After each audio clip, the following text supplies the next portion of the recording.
Gaur egun 44 parke eoliko ari dira lanean Euskal Herrian. 1400 errota edo poste inguru dira lurrekoak guztiak eta mendietan zein landa eremuetan daude. 1520 megabateko potentzia dute guztien artean. Baina administrazioa 43 parke eoliko gehiago instalatzeko eskariak tramitatzen ari da orain. 1450 megabat gehiago erantziko lituzkete parke berriek eta beraz Euskal Herriko indar eolikoa orain alako bi litzateke laster eskari berriko parke guztiak eraikiko balira. 27 proiektu berri tramitatzen ari da Nafarroako gobernua, beste 10 Eusko Jaurlaritza eta beste 3 badira gutxienez Espainiako trantsizio ekologikorako ministerioan Statkraft enpresak iragarritako biak gehitu behar zaizkie horiei. Baina izango dira proiektu berri gehiago. Energia eolikoaren sektorea indarra hartzen ari baita 2021 batetik. Proiektu horiek oso egoera diferentetan daude eta ez dute guztiek aurrera egingo. Batzuk egitasmoak besterik ez dira oraingoz, beste batzuek badituzte ekonomia sailen baimenak, baina ingurumen baimenak ez, beste batzuek aldiz tramiteak bukatzen ari dira.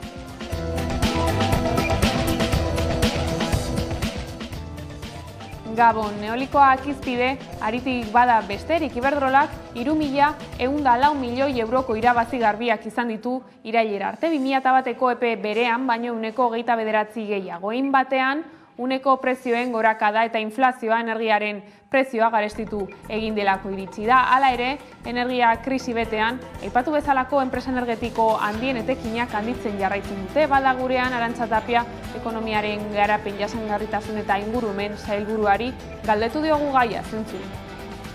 Nik uste dut Europatik oso argi geratu dela zein izan daitekeen bidea, eta nik uste dut von der Leyen presidentak aukeratu duen bidea erabat ona dela, onargarria bakarrikanez ona dela, eta hortikan nolabait gure ikuspegia oso baikorra da. Horrelako neurri batzuk jartzen baldin badira, nik uste dut gaina herriarentzako, herritarrentzako eta beste proiektu mota batzuk aurrera emateko ere interesgarria izan daitekeela. Eusko Jaurlaritzak murrizketak eta debekuak ezarriko ditu gauerditik baso suteak saihesteko. Izan ere, segurtasun sailak ohartarazi du sute arriskua oso handia izango dela temperatura altuen, landaren lehortasunaren eta haize bolada indartsuen ondorio. Zain zuzen ere, neurriak kostaldean eta Kantabriar isurialdeko barnealdean izango dira indarrean. Gasteizko gobernuak horiek indargabetzea erabaki arte. Rodrigo García, segurtasuneko sailburu ordea.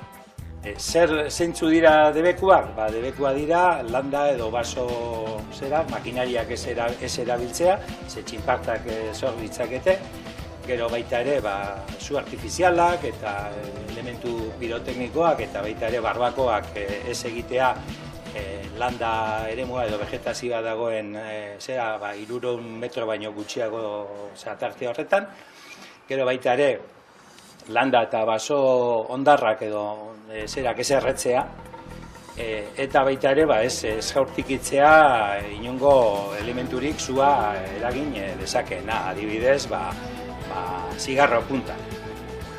Horrez gain, Onintze Salazar Euskalmeteko arduradunak esan du goizonetan, datozen egunetan sute arrisku handia dagoela eta eskatu du kontu handiz ibiltzeko. Eusko Jaurlaritzak gauerditik aurrera eta igandera bitarte haize bolada handiengatik alerta laranja ezarri. Maiatza erdialdetik edo orain arte oso euri gutxi egin du gurean eta gainera temperatura oso altua izan da. Hori datuekin ikus dezakegu eta beraz gure landaredia oso lehor dago, oso temperatura altuak izan ditugu eta horrexegatik datozen egunetan izango dugun egoerari begiratuta baso suteak izateko arriskua adierazten digun indize horrek ematen digu oso indize altua izango dela eta horrexegatik alerta laranja ezarri behar izan da. Ertzaintzak eta Bizkaiko Foru Aldundiak egindako ikerketen arabera, linea elektrikoen gainean adar bat erori izanak eragindu igandetik asteartera bitartean Balmasedan, Zaien eta Gordesolan 500 hektarea baino gehiago kiskali zituen sutea. Egun hauetan eta asteazken goizean bertan, segurtasun saileko eta Foru Aldundiko baliabideak ibili dira sutea sortu zen inguruan, zerk eragin ahal izan zuen argitzeko. Aurretiazko ikerketak egin ondoren, Ertzaintzako ingurumen atalak eta Bizkaiko Foru Aldundiko baso zerbitzuak konpainia elektrikoarekin elkarlanean ondorioztatu dute hipotesi hori izango dela hemendik aurrera ikerketaren ildo nagusia.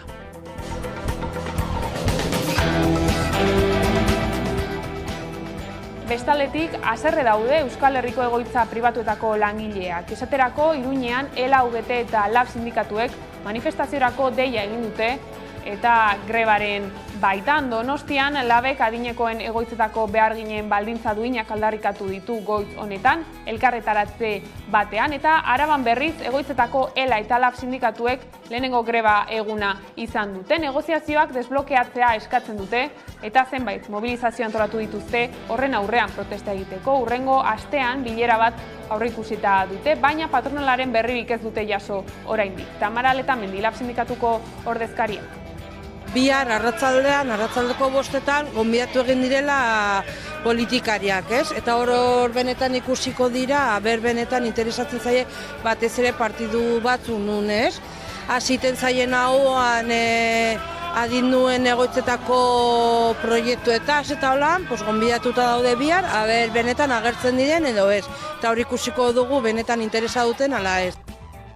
Ordea, Aita Mari erreskate ontziko tripulazioak kezkatuta agertu da, ontzian egin beharreko ikuskapenak atzeratu egin direlako. Mediterraneo erdialdeko misio humanitario berri batean abiatu aurretik eta prozesua arintzeko eskatu du. Ontzia Castellongo Burriana herrian dago zamatuta, ziurtagiriak berritzeko eta dagozkion baimenak jasotzeko ikuskapenen faltan. Berez biharko egunarekin zen itxasoratzekoa. Aita Mari itsas salbamendu humanitarioa kudeatzen duen gobernuzkanpoko erakundeak jakinarazi duenez, itsas kapitaintzak atzo egin zuen ikuskapen hori, baina jakinarazi zitzaien azterketa 2 zatitan banatu zela eta bigarrena azaroaren 4an izango dela. Gertaera horrek harridura eta kezka sortu du tripulazioarengan eta orain atzeratu egingo da Mediterraneoan zehar egiten ari den ibilbidea.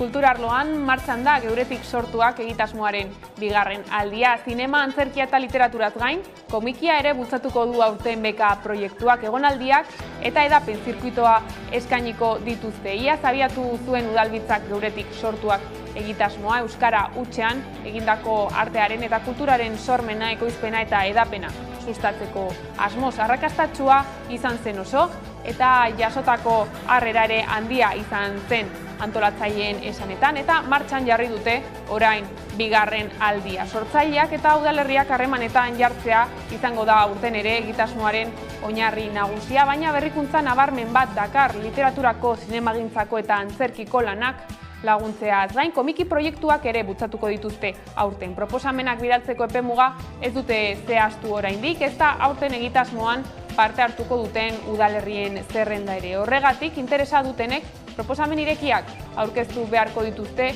Euskal Herriko eremu ezberdinetara egokitzeko gaitasuna eta malgutasuna adieraziko duen beste dokumentu batekin.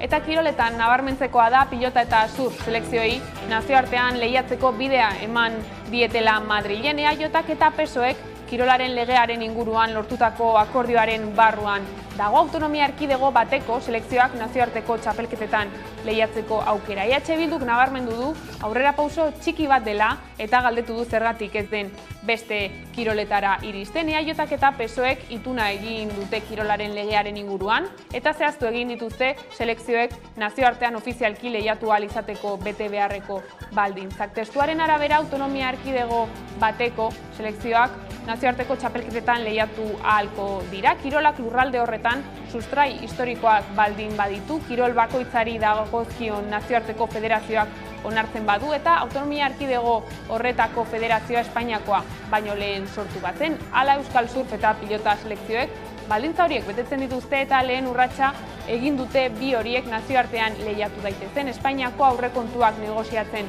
ari dira Madrilen eta horren testuinguruan lortu dute akordioa.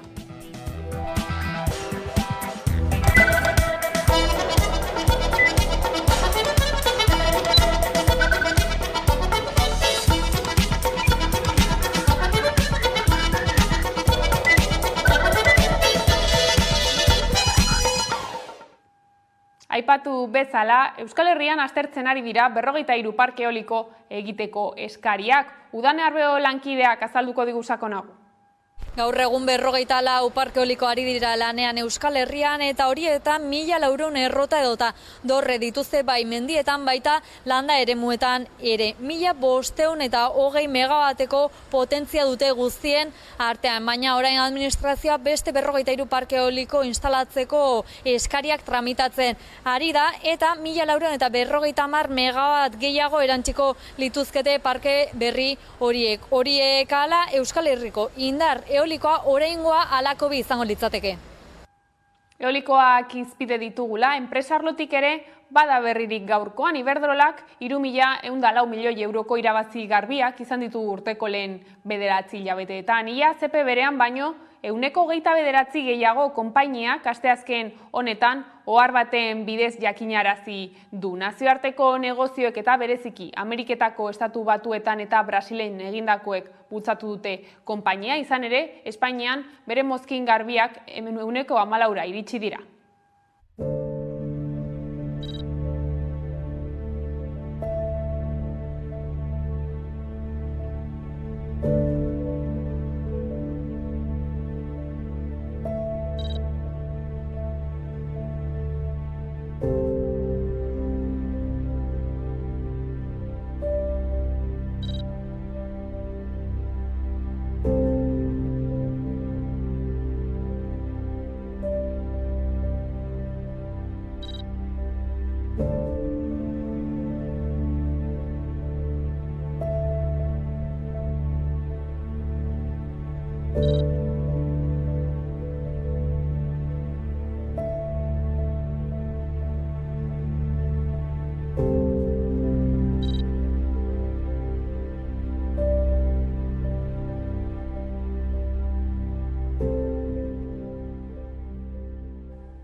Energia krisi betean, aipatu bezalako enpresa energetiko handien etekinak handitzen jarraitzen dute. Bada Iberdrolak datuok aurkeztu dituen egun aukeratu du EH Bilduk energia estrategia konferentziaren aurkezpena egiteko. Bilboko Iberdrola dorrearen parean azaldu da Mikel Otero koalizioak hilabeteak daramatza energiaren arloan dauden erronkei aurre egiteko plan bat lantzen, izan ere Oterok adierazi duen moduan egungo egoera onartezina da Iberdrola bezalako enpresek irabaziak dituzten bitartean herritarrak pobretzen baitira. Gure inguruan energia faktura handiak ordaindu ezinik dabiltzatenak. Eta guzti hau gutxi baliz, kontutan eduki behar da, gaur egun, ehunka eta ehunka euskal enpresaren bideragarritasuna, etorkizuna, konprometitua dagoela, energiaren prezio altuak direla medio. Testuinguru honetan iragarri ditu Iberdrolak bere irabazi 1.000 milionario hauek eta horregatik onartezina egiten zaigu. Onartezina neurri handi batean irabazi hauek hain justu ere kontsumitzaileen, hau da, herritarren eta enpresen lepotik edo hauen bizkarrean egindako irabaziak direla. Eta urruti joan gabe bada besterik ogasunaz ari garela, azken orduko aldaketarik ezean derrigorrezkoa izango da tiket bai azaroaren 1 aurrera. Salmentek behera egin dute kostu egora eta kontsumitzaileek erosteko ahalmena galdu dute. Testuinguru honetan datorren asteartean iritsiko da tiket bai sistema askoren haserrea piztu. Zain justu iragan igandean mobilizazioa egin zuten Donostian dendarteaneko kideak. Dendartean ostalari, merkatari eta zerbitzarien elkarteak sistema honek kalteak eragingo dizkielakoan. Adierazi dute trantsizioa behar bezala egiteko bitartekori jarri gabe hasiko duela tiket bai sistema aldundiak, baina esan bezala aldaketarik ezean datorren asteartean azaroaren 1 derrigorrezkoa izango da tiket bai sistema. Eta honen aurrean merkatari txikien artean kexuak dira batez ere entzun dezagun dendarteaneko kidea. Uste dugu itxierak ekarriko ditula. Azken finean lehen neiko lanak indebilena eusteko dendaio beste arazo batekin batzuk erabakiko istia. Baditu kasuak, jubilazioatik hurbilegon o negozioa ez joala oso ondo, orduan, aitzegila arrazoi honekin erabakiko istia. Hoi bai, eta gero bestetik, pues, betikoa, azken finean, hor daude Amazon eta hor daude enpresa handioik, hoik ez du etiket baik ezarri beharrik, eta gaina, pues, jakintzazu nun daukaten egoitza fiskala. Han ez du zer gapatu beharrik. Ekonomia arloko beste gai batzuei helduta berriz, Bizkaiko metalgintzako lan hitzarmenaren negoziazioa mailaren azken bileran, FEBEN patronalak 14% soldata igoera proposatu du, gehienez jota 4 urtetarako. Sindikatuek ohartarazi dute gaur, baina aurkeztutakoak ez duela langileen erosahalmena bermatzen esan dute, eta horregatik greba deialdiei eutsi diete. Bizkaiko metalgintzan akordia urrun dago oraingoz. Bizkaiko metalgintzako lan hitzarmenaren negoziazio mailaren azken bileran, FEBEN patronalak 14% soldata igoera proposatu zuen gehienez jota 4 urtetarako. Sindikatuek ohartarazi dute, baina aurkeztutakoak ez duela langileen erosahalmena bermatzen, eta horregatik greba deialdiei eutsi diet. Ekarri du proposamen berri bat, baina proposamen hori makillaje hutsa izan da. Justo guk esan duguna ez duguna onartzen, ez atzera pausurik, ez soldata igoerak erosahalmena ez dituztenak bermatzen. Patronalak torri izan eduki batzukin oso urrun geratzen izena sindikatu guzengatik, guk pasan azinen genuen planteamientoa eduki izat batzuekin, eta atzo patronala planteaban da oso urrutik hartzen da. Komisiones Obrerasek, Labek eta UGTek ere beste eskaintza bat egin zuten. Hala ere, FEBEN ustez, plataformaren eskaera onartezina da. Dugu proposamen bat, gure plataforma mugitu dugu, eta patronalak modu oso azkar eta arin batean esan du ez duela onartzen. Elak ere proposamena aurkeztu zuen, baina patronalak guztiz baztertu zuen.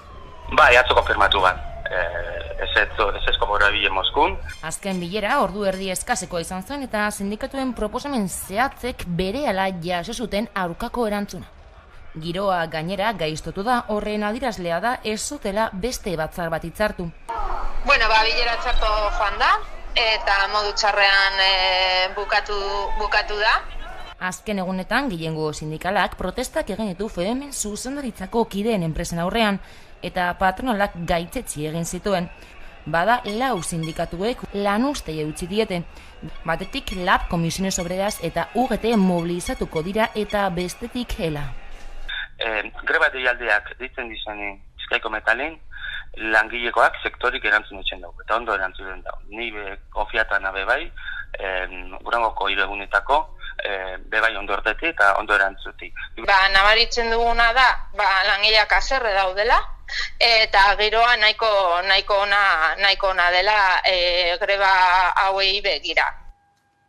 Nafarroako metalgintzak badu lan hitzarmen berria, Komisiones Obrerasek eta UGTek 5 urterako akordioa sinatu dute patronalarekin. Lehen 3 urtetarako soldatak 4,5% eguneratzea onartu dute, eta hurrengo bietakoak 2% tartean gutxieneko soldatak 2 aldiz eguneratuko dituzte KPI-aren arabera, eta 400 euroko 2 ordainketa egingo dizkiete langile guztiei. Ituna 1.500 lantokiren eta 36.000 langileren baldintzen oinarria da.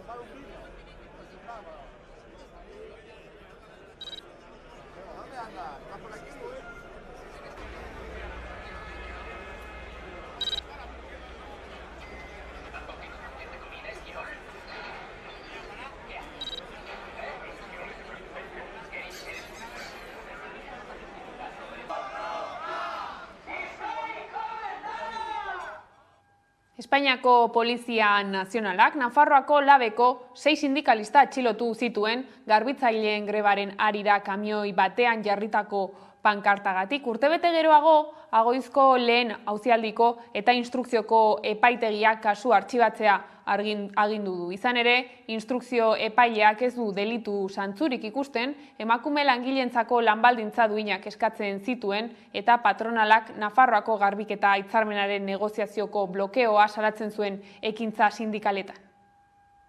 Pasaden urteko apirilaren 20an, Espainiako Polizia Nazionalak Labeko 6 sindikalista eta garbiketako langile atxilotu zituen. Nafarroako garbiketa hitzarmena desblokeatzea eskatzen zuten. Negoziaketa blokeatzen zuen ISN enpresako kamioi bat autobidean gelditu eta pankarta bat jarriz. Orain Agoitzeko instrukzio epaile batek atxiloketa horien harira irekitako prozedura judiziala ixtea artxibatzea erabaki du. Hortaz, ikuskizun polizial hura, ikuskizun horrek hartutako dimentsioa ez zela kasualitatea izan esan behar dugu. Lab sindikatuak adierazi du Polizia Nazionalak bi ekintza independienteren salaketak batu zituela. Kamioiarena eta martxoak 8an zen Nafarroako enpresaburuen elkartean egindako beste ekintza bat. Eta poliziak zen eta ISN enpresako salaketak koordinatu zituela. Artxibatze autoak agerian uzten du. Ez dagoela deliturik ekintza sindikaletan eta horrekin batera enpresaburuen salaketen eta poliziaren jardunaren asmo txarra. Epaileak adierazi du ere zela ustezko bide segurtasunaren aurkako deliturik egon eta kamioiaren gidariak adierazi zuela ibilgailuak ez zuela inolako kalterik jasan. Modu honetan iritzi publikoaren aurrean laben eredua zalantzan jarriko zuen polizia operazioa salatu nahi izan du sindikatuak. Eta lan gatazkez, aipatu dugu lerroburuetan ere, Nafarroako, Bizkaiko, Gipuzkoako eta Arabako adineko egoitzetako langileek mobilizazioak eta grebak antolatu dituzte asteon, euren lan baldintzen alde. Nerea Garzia. Bi eguneko greba hasi dute Arabako zahar egoitza pribatuetako langileek. 1200 pertsonek lan egiten dute lurraldeko egoitza pribatuetan, eta lan hitzarmena negoziatzeko maila desblokeatzea eskatzen dute ELA eta LAB sindikatuek. Lan usteaz gain, elkarretaratzeak egin dituzte Arinez, Mercedariaz eta Gazalbide egoitzen atarian. Eta horrekin batera manifestazio eta autokarabana antolatu dute bi egun hauetan. Arratsaldeko 5etan, gonbidatu egin direla politikariak, ez? Eta hor benetan ikusiko dira, benetan interesatzen zaie batez ere partidu batzu nun, ez? Hasiten zaien hauan adinduen egoitzetako proiektuetaz eta holan, gonbidatuta daude bihar, benetan agertzen diren edo ez. Eta hor ikusiko dugu benetan interesa duten ala ez. Duela 2 aste berreskuratu zituzten mobilizazioak, sindikatuetako ordezkariek bilera bat izan zuten uztailean patronalarekin, eta hark negoziazioetan aurrera pausoak emateko konpromisoa hartu zuen. Salatu dute ordea oraino ez dutela urratzik egin. Urriaren 13an negoziazio maila desblokeatzeko asmoz, bilera bat eskatu zioten Emilio Sola Arabako Aldundiko gizarte politiketako diputatuari, eta joan den astean eskaera bera egin zioten patronalari, baina erantzunaren zain daude oraindik sindikatuak. Idatzi gaituzte esanez bildu algarela, oraindik ez daukagu inungo berririk patronalaren aldetik. Horrek erakusten du patronalak ez daukala inungo presarik eta oso komodo daudela dauden moduan eta dagoen egoerarekin. Sindikatuek iragarri dutenez 2 aste barru elkartuko dira, baina negoziaziorik egon ezean mobilizazioak eta grebak bere horretan jarraituko dute. Horixe Araban eta Bizkaian labek grebara deitu ditu sektoreko langileak. Egoeraren errudunak patronalak eta instituzioak direla esan dute, zaintza sistema etengabe privatizatzen dutelako.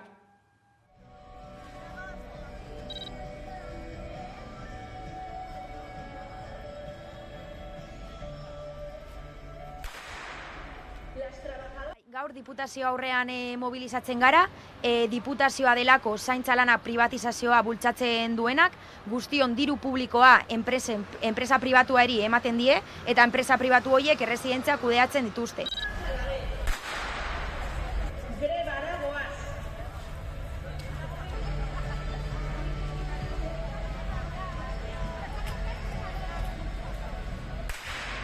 Eta gaur horregatik, diputazioak bere erantzunkizuna bere gain hartzeko eta zuzenean interpelatzeko hemen gaude gaur diputazio aurrean. Bihar kontzentrazioa egingo dugu aspaldiko erresidentzian goizeko 11:30, bertan zuzenean ere patronalei interpelatzeko.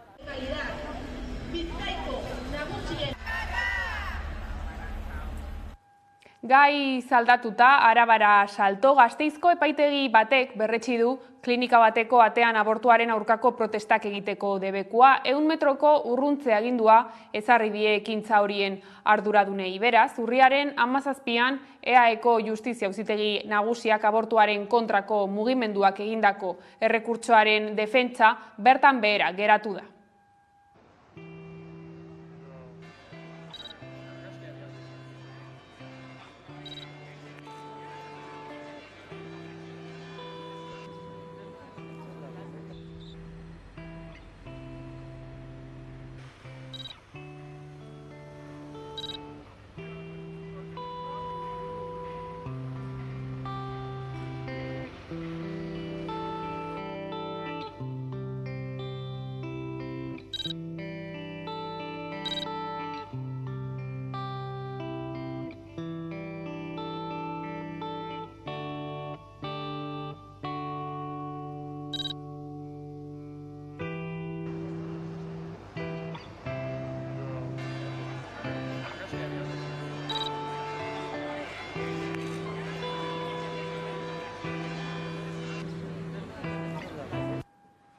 Eta gaurkoan gurean Arantza Tapia Eusko Jaurlaritzako ekonomiaren garapen jasangarritasun eta ingurumen sailburua elkarrizketatu dugu. Mercedes-Benz enpresaren egoera izan du hizpide eta dio argi dagoela Gasteizko plantan egingo dela inbertsio hori, izan ere horrek inguruko hornitzaileentzako ere sekulako aurrerapausoa ekarriko du eta eragingo du enpresa horiek beste mundu batean sartzea eta mundu hori da autoelektrikoena. Garrantzitsuak, proiektu interesgarriak eta ondo jantzita zaudela. Eta honek horrela demostratu du, nolabait PERTE honek demostratu du kapazitatea egon dela proiektu horiek aurkezteko, ondo aurkezteko. Badaude proiektu txikiagoak eta handiagoak. Kasu honetan Mercedes da gure kasuan erkidegoan handiena, baina Mercedes ez doa bakarrik. Mercedesek ditu baita ere beste enpresa euskaldunak berekin hainbat proiektu garatzeko, zesta proiektu bakarra proiektuak nolabait diferenteak dira, aterki baten azpian esango genuke, eta hor enpresa desente daude euskaldunak, eta zentzu horretan posteko modukoa da. Esan genuena hori egia da, eta behingoz ia hori baliabide horiek iristen diren gure enpresetara. Badirudi jarraituko duela, espero dugu gauzak ondo jatea eta ondo kudeatzea guzti horiek, beste PERTE batzuk ere badaude oraindikan bukatu gabe nolabait esleipena, eta espero duguna da ahalik eta azkarren iristea diru horiek. Bestalde, Siemens Gamesak iragarritako kaleratzez galdetuta, nabarmendu du enpresak argi utzi duela, Euskadiren eta Zamudioko egoitzaren aldeko apustua mantentzen duela. Gure arteko erlazioan ikusteet gauza pare bat oso argi gelditu zirela guretzako garrantzitsua direnak. Eta da, Siemens Gamesak egiten du, jarraitzen du apostua egiten Euskadiren gatikan eta Zamudioko egoitzen gatikan, eta bertan dagoen jakinduria eta ekosistema osoa oso ondo baloratzen da. Beraz, apostu hori mantentzen da eta inologako zalantzarik gabe gainera eta horrela adirazi ziguten. Eta bestalde guretzako interesgarria dana eta beraiekin lehendikan ere lantzen ari ginana, hornidura kate guztia. Hau da, zenbat enpresa daude euskaldunak, dagoeneko Siemens Gamesakin lan egiten dutenak, hemen, baina baita ere mundu mailan. Eta horrere konfiantza bat enpresa horiengan, eta nolabaiteko lotura hori areagotzeko, eta kalitatea hobetzeko, gauzak hobeto egiteko, eraginkorragoak izateko, momentu honetan hori behar degulako, eta elkarrei lagunduz nik uste hori posiblea dela. Guretzako beraz garrantzitsua mantentzearen apostua, eta gure hornitzaileekin ere, nolabait elkarrekin lantzekoa. Beraz, alde horretatik nik uste positiboa izan zela, jakinikan gaurko egoera Siemens Gamesan oso konplexua dela. Gai zaldatuta, torturatuen errealitatearen berri emateko 2 mintzaldi antolatu ditu Iruñean torturatuen sareak. Azaroaren 17an medikuen elkartean eta 20an kondestableen izango dira. Nafarroan torturaren gaia itzaletik argira ateratzeko pausuak eman direla txalotu, baina oraindik bidea egiteke dagoela gaineratu dute.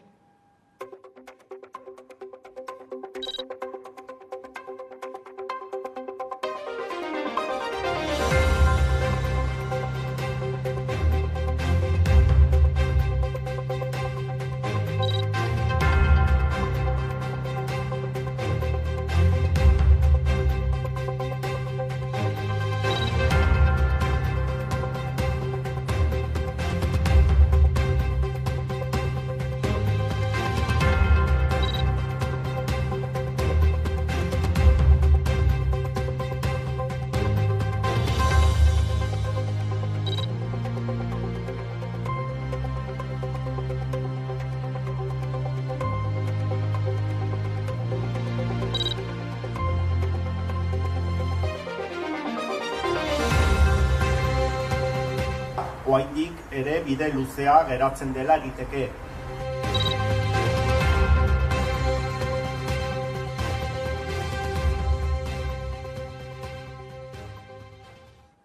Memoria izpide dugula Ana Oio, Nafarroako herritarren harremanetako kontseilariak eta Fernando Martínez, Memoria Demokratikoaren Espainiako gobernuko idazkariak hormigoizko mugak proiektuaren lankidetza hitzarmena sinatu dute Madrilen. Egitasmoaren helburua frankismoan zehar Nafarroako Pirinioetan eraikitako defentsa egiturak berreskuratzea da Oioren arabera. Sinatze ekitaldian Ezkabamendiko gotorlekuaren inguruko proiektu bat garatzeko lantaldea osatzea proposatu du Oio kontseilariak. Simbologia frankista kentzeaz eta memoria lekua dutenen errolda egiteaz ere hitz egin dute. Ekitaldean Oiok memoriaren garrantzia azpimarratu du, esanez, ezinbesteko funtzioa betetzen duela gizarte justuago eta demokratikoago bat eraikitzeko. Horrelako lekuek frankismoko egitura militarrek belaunaldien arteko transmisioan jokatzen duten paper garrantzitsua ere aipatu du sailburuak.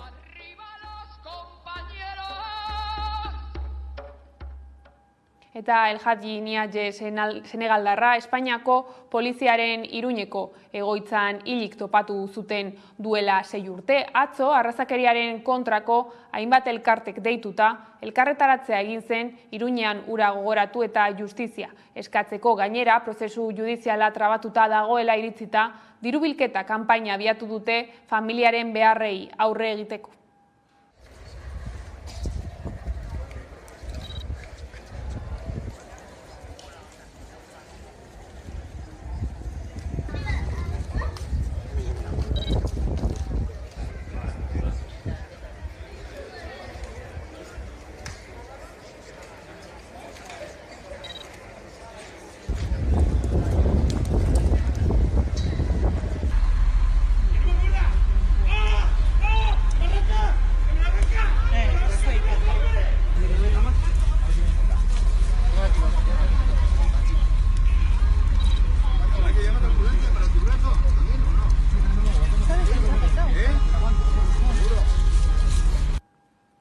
Bestalde, Bilboko udalak 3 ekimen jarri ditu martxan eskolako umeen artean, euskara sustatzeko xedea, Sain Justu, zinema euskaraz, euskal jolasak eta jokoak, eta mundu bat bertso deiturikoak dira 3 programak.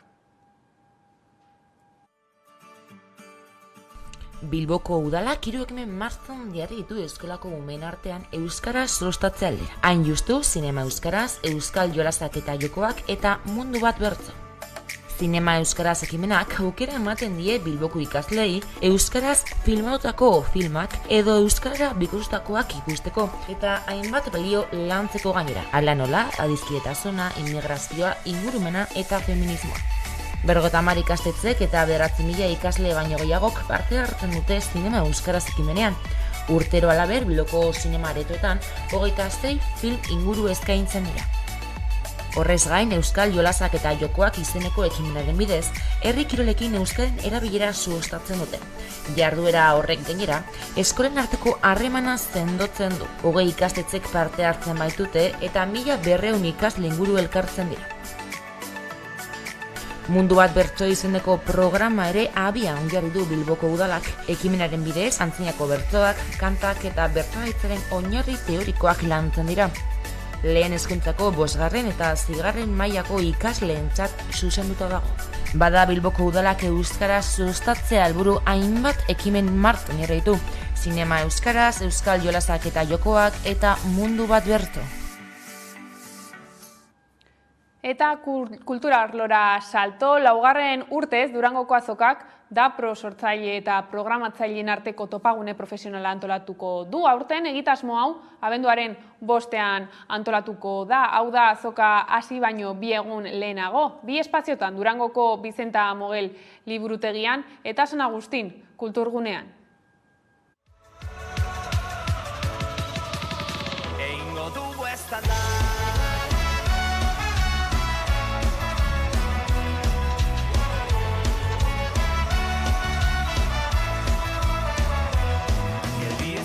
Izan ginen, iraganeko gazteluan, batera gero amargotzen, unkitu ginen taula gainean. zale guztioi, eskerrik asko. Eta laster gure azken gaua baliz bezala egingo dugu eztanda.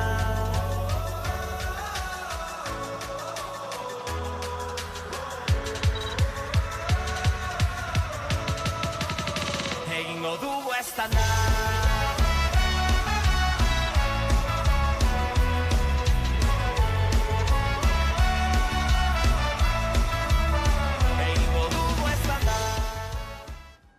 Enkarni genuak jasoko du aurten Manuel Lekuona Eusko Ikaskuntzaren saria, antzerki sortzaile idazle eta kultura divulgatzailea da genua. 1971an Txotxongilo taldea sortu zuen Manolo Gomezekin batera eta mende erdi baino gehiagoan Txotxongilo antzerkia euskaraz egin du hainbat lekutan talde horrekin.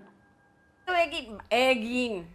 Urduri jartzen hauzu, Bueno, bale. Aizu, Tesa, gero nerekin itxegingo duzu, ezta? Jakina, hasieran, hemen Euskal Herrian, Euskal Herrian behintzat, Txotxongilo.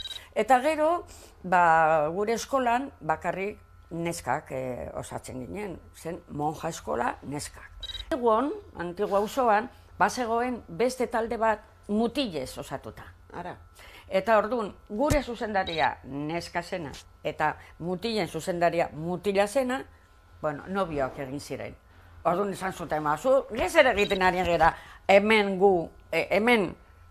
neskakin ensaiatzen, ja, bukatu da dana. Bai, joan egin behar dugu. Bukatu da dana, hemen, orain tokatzen zaiten hemen gelditzea, ez. Hor dago, hemen dago ere bai, museo honetan, errekamari, hoxe baietz. Eta baita ere, neska mutilen bihotz askotan, eta gurasoak, eta bueno. Ordea aipatu dugu lerroburuetan ere. Martxan da, geuretik sortuak egitasmoaren bigarren aldia ikusi.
Eta datozen egunotako kultur proposamenez, bete digu agenda Irati Agirreazkoenaga. Kultur adituak pabellon 6 Bilboko antzerki laborategiaren euskara hutsezko lehen ekoizpena, Azpeitiko euskal antzerki topaketak, literatur amuak jaialdia Ondarroa eta Udagoieneko ostera zikloa Bilbon Zaian igorren eta berri zen besteak beste entzun.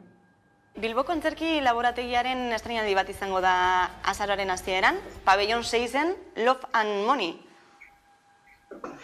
Hori da, bai, pabellon 6 Bilboko antzerki laborategiak euskara hutsez ekoizten duen lehenengo, antzeslana lehenengo ekoizpena izango dugu hau, Love and Money, datorren ostiraletik aurrera, datorren ostiralean izango da estreinaldia, eta datorren ostiraletik aurrera larun batero eta igandero izango dugu ikusgai taula gainean, hau da, ia betez, azaroaren 27 arte, Love and Money hau. Eta ekoizpen honetan, hainbat aktore taula gainean, Ugaitz Alegria, Aiora Sedano, Miriam Carmele Martzante, Neritz García eta Aitor Etxarte, eta Cecil Marketen zuzendaritzapean ibidera hain zuzen.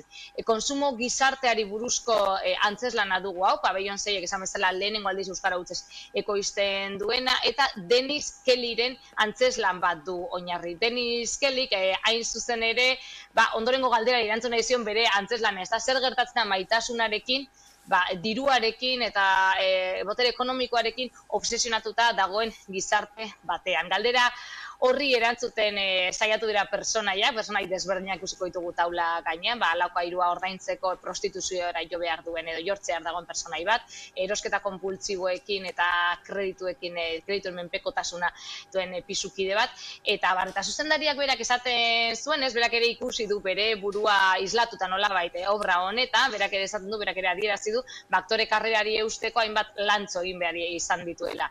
Eta hain zuzen, elkarrizketa batean ere esaten zuen, Cecil Marketek esaten zuen, Frantzian zegoela irakurri zuela Love and Money obra hau, eta momentu horretan bizi baldintzak kaskarrak salatzeko bere buruari su eman zion ikasle bat etorri zaiola gogora, eta aldi berean ari zela obra irakurtzen, eta pentsatu zuela, nik noizbait antzeslan hau zuzendu beharra dut. Eta, esan bezala, gizarte honetako errealitaterik basatienak agertzen ditu antzeslanak, baina berak azpimarratzen duenez gustukoa du moralismorik gabe edo panfleto bat egitetik aldendu egiten dela aldi berean, ezta? Eta, aktorei dagokienez, elkarrizketan eta aitortu dute, neke emozional handia sentitu dutela ensaioekin, Ugaitz Alegriak adibidez, ez hainbeste neke fisikoa, ohituta dagoelako oholtzan batera eta bestera ibiltzen, baina bai neke emozionala solasaldien kargaren gaitik edo pisuaren gaitik. Beraz, esan bezala, datorren ostiralean estreinatuko da Love and Money euskara hutsezko antzeslan hau.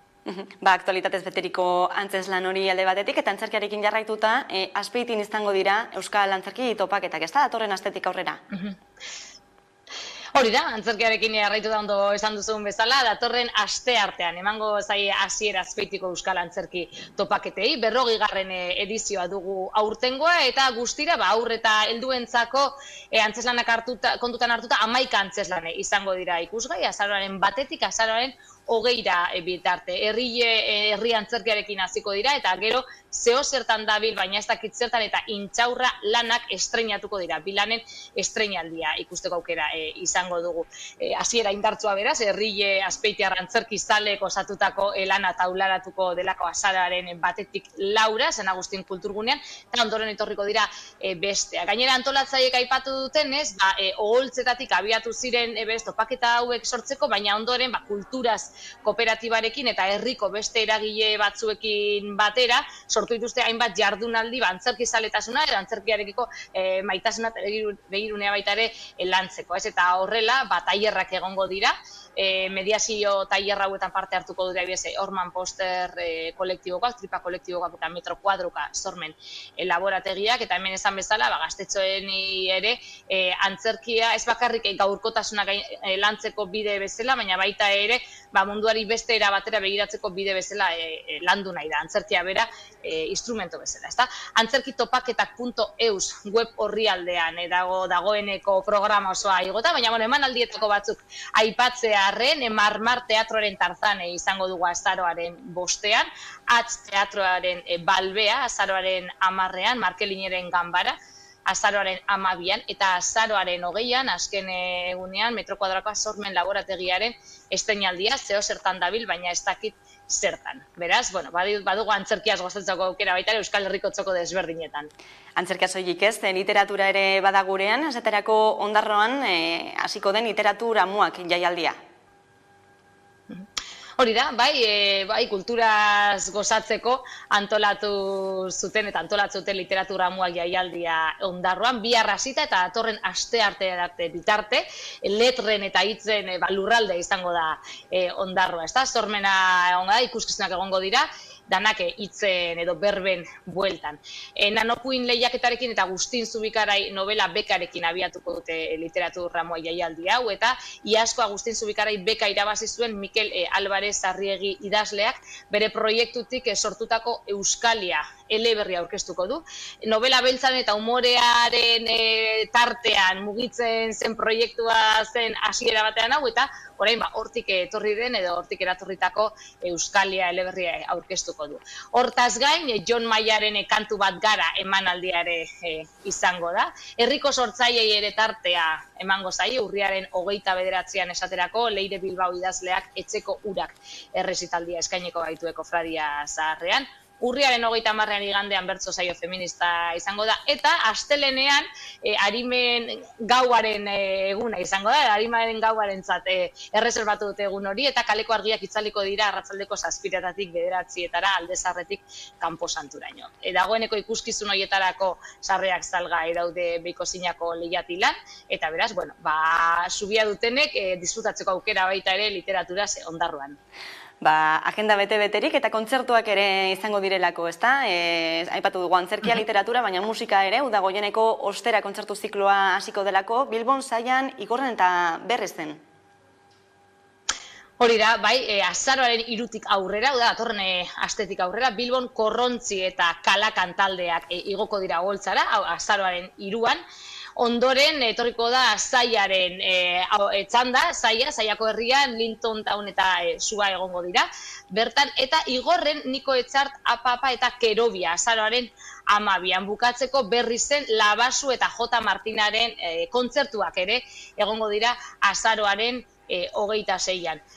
Udagieneko osterak kulturre zirkuituaren edizio berri bati eman nahi izan dio hasiera, ez da kultur edizio ni kontzertuen bitartez, Euskaltzalen topagunearekin berriz ere egiten ekimena. Eta hemen helburua baita ere Bizkaia osoan zehar punta-puntako euskal sortzaileek Oholtzara igotzea da, eta ez bakarrik hirigunetan izan bezala, baizik eta herrietan ere. Beraz, hor ere baditugu 4 emanaldi, esan bezala, Bilbon, Korrontzi eta Kalakan, Zaian, Linton Town eta Sua, Igorren Niko Etxart, Apapa eta Kerobia, eta Berrizen Labasu eta J. Martina.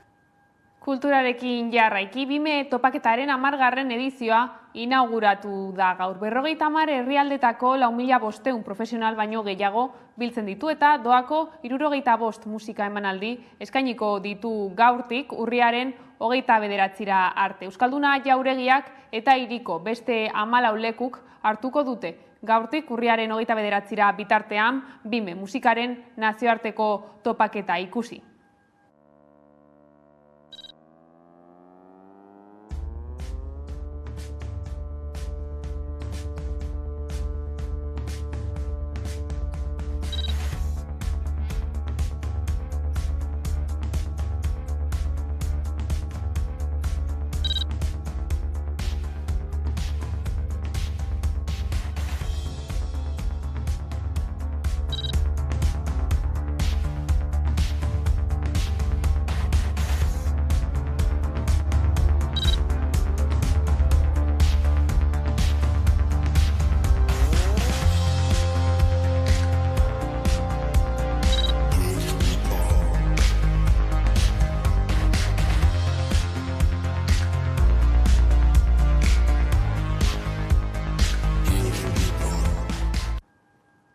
Nazioartera begira, Pierre Soulas, artista frantziarra, asteazken honetan hilda 102 urte zituela. Beltzaren margolaria ere deitzen zioten, kolore horren ardatzean garatu zituen 11 lan abstrakturengatik. Et vous avez aussi une ou deux toiles.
Eta 2019tik aurrera, emakumeen etxea ireki zuten Gasteizen.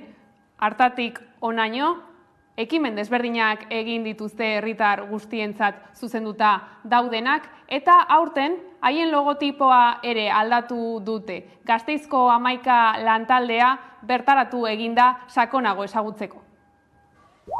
2019 urtean Gasteizko emakumeen etxea jaio zen, jabetze feminista individuala eta kolektiboa bultzatzeko gunea da. Hainbat proiektu eta ekimen feminista biltzen ditu eta urtero egitarau zabala eskaintzen die herritarrei. Aurten gainera beste aurrera pauso bat eman du eta emakumeen etxeko logotipoa berritu du.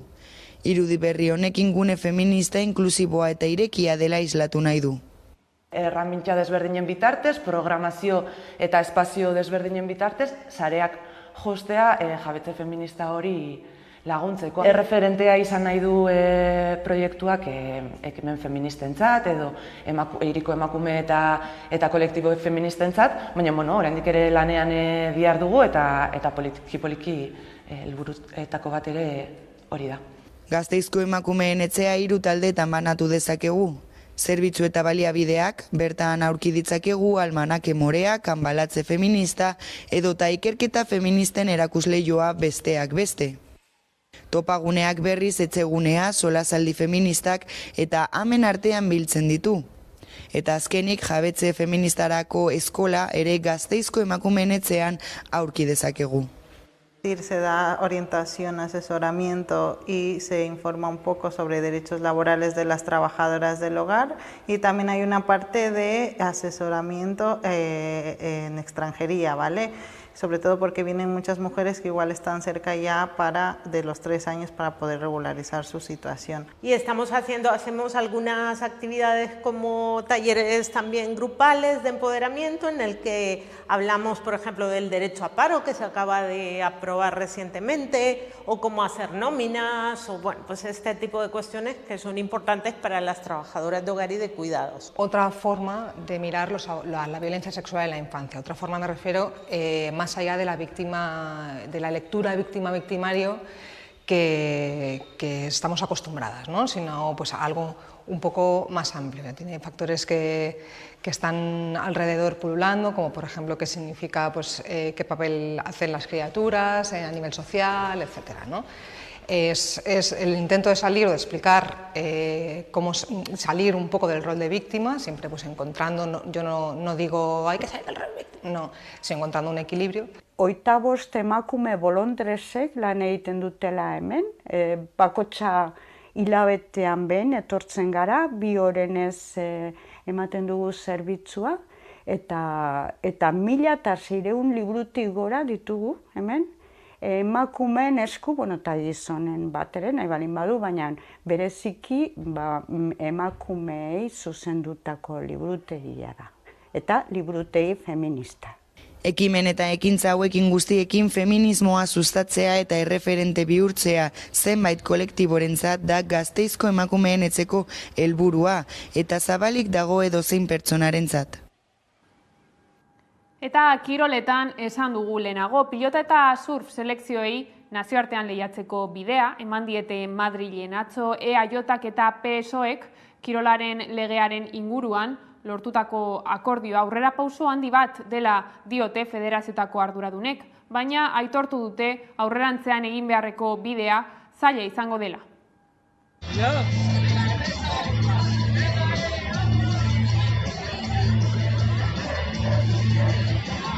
Euskal pilota selekzioak nazioartean ofizialtasuna lortzeko behar duen laguntza eskaintzeko.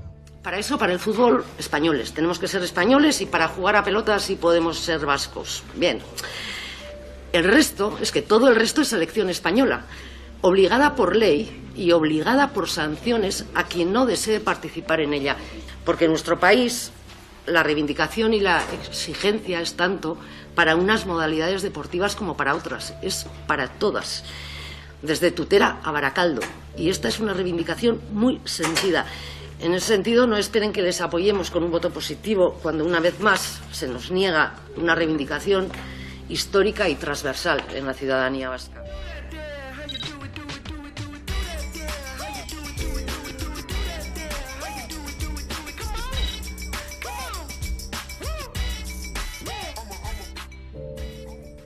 Uste dut ez dudala gehiegi esaten gaurkoa euskal kirolentzat egun historikoa dela esaten badut.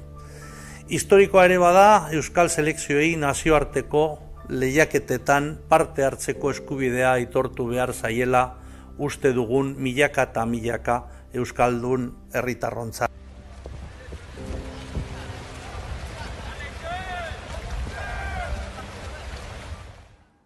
Ainoak munduari bira eman dio eta gaurkoan gurean kolpez kolpe saioan Fermin Muguruza zuzendaria izango dugu, ez galdu, 11 telebistan 9:30.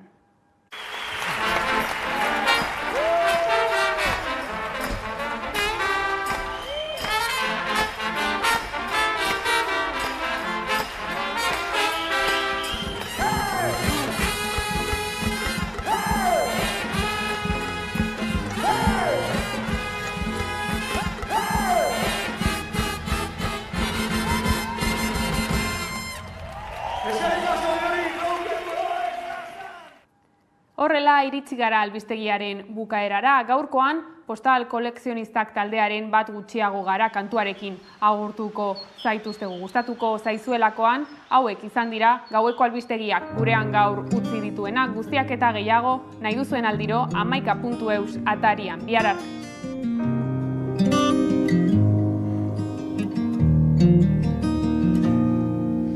Mezu batek bat-batean kolokan jarri du esperantza. Laizter gara zure gana, baina ezin jakin norantza. Bizitzak sarri erakusten du haren alderik latzena. Arnasa bera zaigu orain, arnasotzetan mingotxa. Itzaliote da zure hotxa. Asko maite duenak, asko sufritzen duela. Esaten zenun txantxetan, paradoxa eta egia.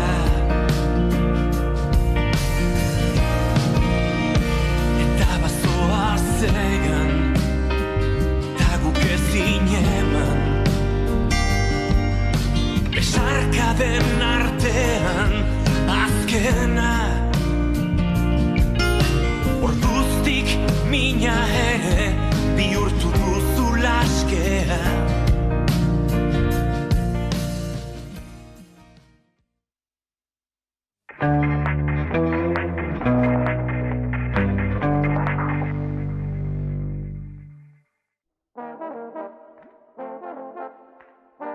Kaixo, Anabel naiz. Hemenago, 11ko lagunen dei baten zai. Ze nahiko dute oraingoan. Laster jakinen dugu. 3. denboraldia? Bale, bai, banoa. Orain arte Nafarroako herri eta txoko ezberdinak ezagutzeko aukera izan duzue. Baina Nafarroa oso handia da, eta bada oraindik zer ikusi eta zer ikasi. Zatozte gurekin Nafarroa